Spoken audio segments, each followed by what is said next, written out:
ማነው? ስሜ ኑሪቱ። እሺ ኑሪቱዬ፣ ይሄን ስራ ሲሰሪ በጣም የሚያስቸግራችሁ ነገር ምንድነው? ይሄን ስራ ሲሰሪ ስራው እንግዲህ አስቸጋሪ ነገር ያው ሰው አንዳንዴ ይሰደባል።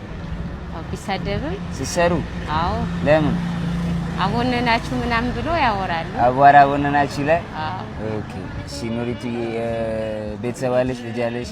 4 ልጆች አሉ። 4 ልጆች አሉሽ? ከባልሽ ጋር ነው ወይስ ብቻሽን ተሰደደ? ብቻዬን ነው ማሳደግ። ብቻሽን ነው ታሳድጊያቸው? በዚህ ስራ ነው የምተዳደረው። ኦኬ።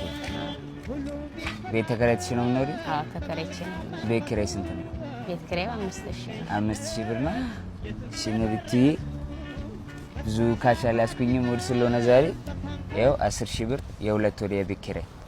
እሺ እናቴ፣ አላህ ይስጥልኝ። እሺ እናቴ፣ እሺ ስላገኘሁሽ ደስ ብሎኛል። እሺ በእኛም መንፈሳ ነው ይወደድ። ኦኬ ኦኬ። እሺ ይቅርታ። እሺ ይቅርታ። አላህ ይስጥልኝ። እሺ እናቴ።